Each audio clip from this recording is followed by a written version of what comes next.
Thank you so much for inviting me back. And I first have to give a big thank you to all the work that our revolution and phone bankers, and particularly text bankers, over the last couple of months to help get our slate of candidates over the finish line. But I think what went into the victory on Tuesday was really coalition building.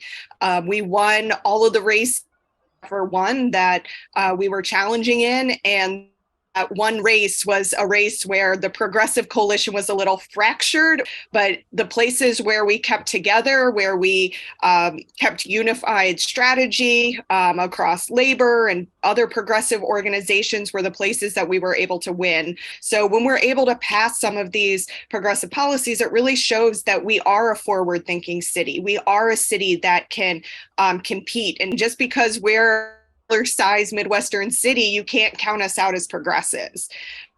We're just getting started. We have a lot more work to do. This next year is going to be the year of the tenant, and Kansas City several years ago passed a tenant bill of rights. St. Louis needs to follow behind, but also needs to strengthen that tenant bill of rights. We're also going to be taking a look at a unhoused bill of rights. Well, our state government passed a law that forbids any kind of camping on state property. At a local level, we can make sure that there are safe camping areas, that people who are unhoused are connected to services and not criminalized. If something gets passed at the municipal or state level and it works, then that's something that can be exported all the way up to the federal level. So it's really great to see those sorts of policies being pushed in places like St. Louis. So that's great. St. Louis is also a great model for building local power.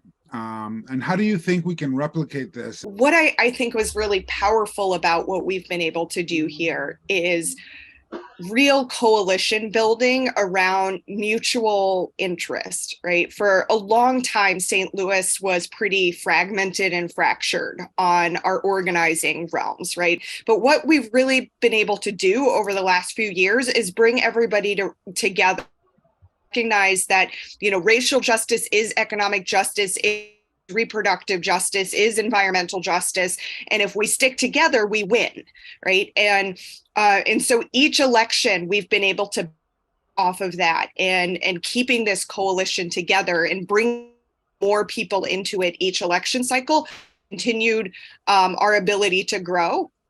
Other thing I'll say, though, is as elected officials, we have to not be afraid of getting involved with elections, right? There's two pieces to governing. The first is the electoral piece, where you make sure that you are getting the right people on the right seats on the bus.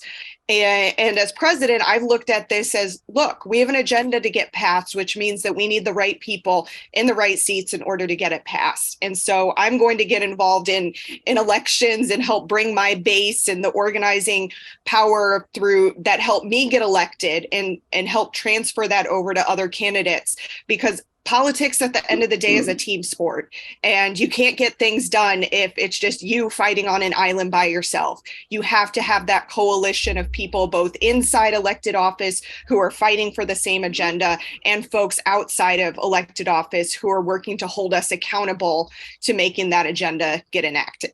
When cities like St. Louis are continuing to lose residents, it makes it more difficult to run statewide races on progressive issues with progressive candidates and be able to win.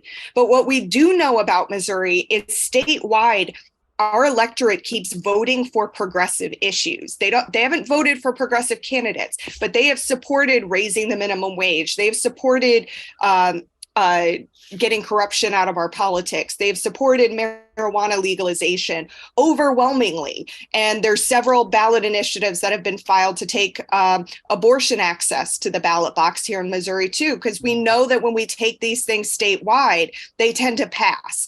But our electoral politics match that at the moment. And I think we're going to have to start looking at, okay, taking how we learn, learning from what we've done in St. Louis City and replicating that in other places across the state, getting folks elected to local office who may one day then run for